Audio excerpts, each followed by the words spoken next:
नमस्कार दोस्तों, आप सभी का स्वागत है मेरा चैनल एडमिशन वाला पर। और आज का दिन आपका बहुत बुरा गया होगा। बेटरमेंट वाले को तो बहुत बुरा गया हो, उनको पता ही नहीं चल रहा था कि आखिर करना क्या है। बहुत सारे मन में सवाल थे, लेकिन शाम होते होते आपके सवाल दूर हुए होंगे। अभी भी अगर किसी के मन में सवाल है तो बेटरमेंट वालों को आखिर क्या करना है, इस वीडियो के द्वारा हम वो पूरे उनके सवालों के जवाब दे देंगे। आपके बाकी के भी इसके इर्द गिर्द जो सवाल है उसके भी जवाब हम ढूंढने की कोशिश करेंगे। तो चलिए बिना देरी के करते वीडियो में शुरुआत। और सबसे पहले जान लेंगे हम कि ये कन्फ्यूजन हुआ क्यों। स्टार्ट तो हुआ अलॉटमेंट से ही। जैसे अलॉटमेंट हो गई, आपने इंस्ट्रक्शंस पढ़ गए और आप हक्का बक्का रह गए। हालांकि वो उनकी गलती थी, ये भी, और पिछले वीडियो में मैंने डिस्कस किया था कि उनकी गलती थी। और दुख और गुस्सा इस बात का है कि उनको ये पता था ये गलती हो गई है। आपके जैसे ही समांतर एडमिशन सिस्टम जो MEM टेक की चालू है, 2-4 दिन पहले ही ये गलती उनसे हुई थी। उन्होंने भी सेम जो इंस्ट्रक्शन उनको दे दिए थे, उनको हमने कांटेक्ट किया था, फिर भी उन्होंने बोला इग्नोर करने के लिए बोलो। अभी इग्नोर वो स्टूडेंट्स है ME वाले, वो एक बार इस सिस्टम से जा चुके हैं तो वो इग्नोर कर सकते हैं, उनको समझ सकते हैं। लेकिन पहली बार इस सिस्टम में आने वाले स्टूडेंट्स है तो वो घबरा जाएंगे। ऑब्वियसली घबरा गए स्टूडेंट्स की ये क्या है।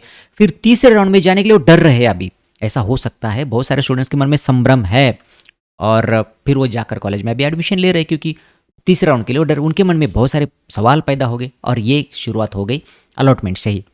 दूसरा है कि कोई क्लियर इंस्ट्रक्शन नहीं दिए, रिवाइज इंस्ट्रक्शन दे दिए, वो भी कोई क्लियर नहीं था। उसमें स्पष्ट रूप से बताना चाहिए था कि तीसरे राउंड में आप जा सकते हो और आप, या फिर नेक्स्ट राउंड के लिए आप एलिजिबल हो। ऐसा कुछ नहीं दिया था। सीट रहेगी नहीं रहेगी कोई क्लियर उनको इंस्ट्रक्शन नहीं दिया था, इसलिए स्टूडेंट्स तीसरे राउंड के लिए डर रहे हैं। और वही डर दूर करने की कोशिश वीडियो में हम करेंगे। और सबसे ज़्यादा सभी जानते हैं प्रॉब्लम बेटरमेंट वालों को हुआ, क्योंकि जिनको पहली बार सीट मिली उनके लिए तो इंस्ट्रक्शंस क्लियर है, उनको पता है क्या करना है। लेकिन बेटरमेंट जिनको हुआ है और बेटरमेंट जिनको नहीं हुआ है, सारे परेशान है। तो चलिए आखिर इस वीडियो में जानेंगे कि उनको क्या करना है। दोस्तों सबसे पहले हम जान लेंगे कि जिनको पहला ही ऑप्शन मिला है, मतलब पिछले राउंड में कुछ मिला था, आप बेटरमेंट के लिए गए, दूसरे राउंड में आपको पहला ही ऑप्शन मिला, तो आपके लिए कोई रास्ता नहीं है। सेल्फ फ्रीज हो चुका है, सॉरी ऑटो फ्रीज हो चुका है, सिस्टम ने फ्रीज कर दिया है।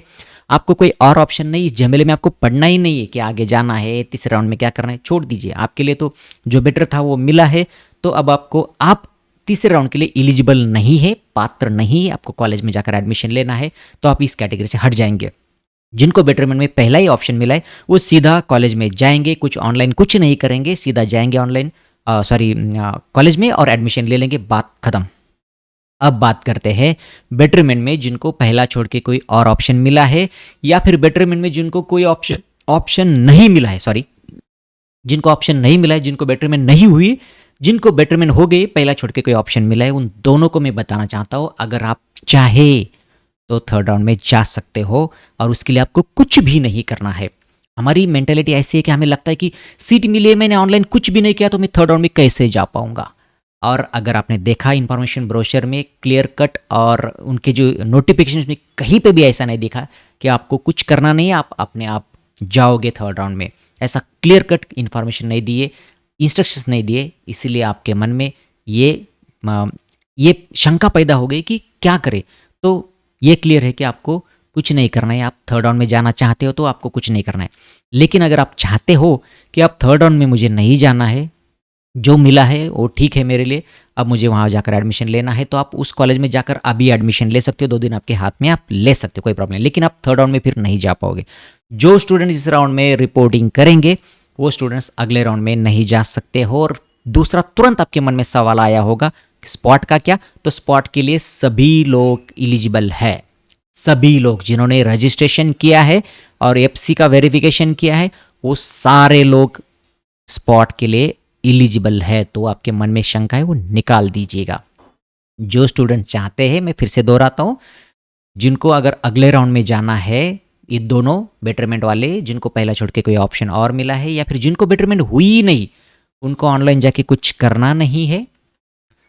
आपका अगर डॉक्यूमेंट का कुछ प्रॉब्लम है, पिछले राउंड में जैसे कि हमने देखा था कि पिछले राउंड में आपको सीट मिला था, एक्सेप्ट की थी, कुछ गलती से आपने डॉक्यूमेंट का कोई झमेला नहीं है, तो फिर आपको कुछ करना ही नहीं है, उसमें कुछ करना नहीं, आपको अगले राउंड में ही जाना है। तो अगले राउंड में जाना है तो सिर्फ वेट करना है, अगले डायरेक्ट ऑप्शन फॉर्म भरना है, अभी आपको कुछ करना नहीं। लेकिन अगर चाहते हो तो आप तो कॉलेज में जाकर एडमिशन ले सकते हो। लेकिन जो कॉलेज में जाकर एडमिशन ले लेंगे को आगे जाने का फिर हक नहीं रहेगा, वो तीसरे राउंड में पार्टिसिपेट नहीं हो पाएंगे। और ये क्लियर इंस्ट्रक्शंस सिटी सेल ने ये इंस्ट्रक्शंस या फिर ये बात कॉलेज वालों को बताई है, आपको नहीं बताई, आपको बताना चाहिए थी। चलिए क्लियर कर दिया हमने। अब थोड़े से क्वेश्चन भी ले लेंगे कि दूसरे राउंड में बेटरमेंट हो गई है, तीसरे राउंड में जाने के लिए क्या करना होगा। तो दोस्तों तीसरे राउंड में हमने अभी डिस्कस किया, आपको बेटरमेंट हो गई है, जो दूसरे राउंड में मिला हुआ कॉलेज आपके लिए अभी है, पहले राउंड का भूल जाइए, वो चला गया है। दूसरे राउंड में जो मिला आपके लिए है, आप तीसरे राउंड के लिए जाना चाहते हो, बिल्कुल जा सकते हो, कुछ भी नहीं करना है, सिर्फ अभी वेट करना है तीसरे राउंड के ऑप्शन फॉर्म का, ठीक है। अब मुझे दूसरे राउंड में कुछ नहीं मिला, पहले राउंड में मिला था, दूसरे राउंड में कुछ मिला नहीं, बेटरमेंट हो गई नहीं, तीसरे राउंड में मैं जाना चाहता हूँ, तो अगर मैं तीसरे राउंड में गया तो क्या मेरा पहले राउंड का कॉलेज रहेगा? सबसे ज़्यादा क्वेश्चन यही है। तो मैं उन दोस्तों को बताना चाहता हूँ, कुछ भी डरने की ज़रूरत नहीं। आपको ऐसा लगता होगा कि सेकंड राउंड में मैंने कुछ भी नहीं किया, मुझे कुछ भी नहीं मिला, तो फिर क्या तीसरे राउंड में मेरा पहला वाला कट जाएगा? तो ऐसा नहीं होता है। जब तक कि आपको नया कॉलेज नहीं मिलता, पहले वाला कहीं नहीं जाता। ये मैं क्लियर कर रहा हूँ। चलिए अगले क्वेश्चन की तरफ मुड़ते। स्टूडेंट को अगर लगता है मुझे अगले राउंड में नहीं जाना है, तो क्या मैं कॉलेज में जाकर एडमिशन कंफर्म कर सकता हूँ? ज़रूर कर सकते हो, कोई प्रॉब्लम नहीं इसमें। आप एडमिशन आप अपने वहाँ जाकर कंफर्म कर सकते हो। अभी दूसरा है कि अलॉटमेंट पर कुछ इंस्ट्रक्शंस आए थे, उस रिमार्क की वजह से हम संभ्रम में है, परेशान है कि आखिर होगा क्या, कोई क्लियर नहीं बता रहा है। सिटी सेल तो कुछ नहीं बता रहा है, ये यूट्यूबर ये बोल रहा है, दूसरा यूट्यूबर दूसरा बोल रहा है, कॉलेज वाले तीसरा बोल रहे हैं। तो आपके मन में सवाल तो होंगे, परेशान तो आप होंगे। तो मैं आपको बताना चाहता हूँ कि आप वो भूल जाइएगा। पहले कुछ मिनटों में जो आपके अलॉटमेंट लेटर पर जो भी कुछ प्रिंट हुआ था इंस्ट्रक्शंस, वो गलती थी, छोड़ दीजिएगा उसे, अब बात पुरानी हो गई, वो आप भूल जाइएगा। जो अभी आए इंस्ट्रक्शंस वो ठीक है। और आपको मैं ये बताना चाहता हूँ, जो लोग अगले राउंड में जाना चाहते हैं वो लोग कॉलेज में जाकर रिपोर्टिंग ना करें। जिनको रिपोर्टिंग करनी है वो रिपोर्टिंग करे। रिपोर्टिंग करने के बाद आप अगले राउंड में नहीं जा सकते। सिर्फ सिंपल इतना फंडा है। जो लोग बेटरमेंट वाले हैं वो लोग और एक बेटरमेंट चाहते हो तो कुछ ना करे, आगे जाए। जो लोग बेटरमेंट हो गई है, नहीं हो गई, लेकिन उनको जो मिला है उनको कॉलेज में जाकर एडमिशन लेना है, ले सकते, कोई प्रॉब्लम नहीं, लेकिन वो तीसरे राउंड में नहीं जा पाओगे। अगर स्टूडेंट्स के मन में ये भी एक सवाल आता है आगे कि मैं ऑप्शन फॉर्म फिर कैसे भर सकता हूँ तीसरे राउंड का, क्या मैं एडिट कर सकता हूँ? ज़रूर आप एडिट कर सकते हो ऑप्शन फॉर्म। क्या मैं एक ऑप्शन में एक नया ऑप्शन ऐड कर सकता हूँ? ज़रूर आप ऑप्शन ऐड कर सकते हो। क्या आप नया भर सकते हो? ज़रूर आप नया भर सकते हो। जो चाहे आप ऑप्शन फॉर्म के साथ कर सकते हो, ये पूरी आज़ादी आपको है। तो आप ऑप्शन फॉर्म नया भर सकते हो, है वो एडिट कर सकते हो, ऑप्शन आगे पीछे कर, जो करना है, जो मर्जी आए कर सकते हो। तो रुकते यहाँ पर। अगर आपके मन में है इससे और भी कोई सवाल तो पूछेगा मुझे कमेंट्स बॉक्स में, मैं ज़रूर कोशिश करूँगा उनके जवाब देने के। तो फिर मिलते किसी नई वीडियो में, तब तक के लिए नमस्कार।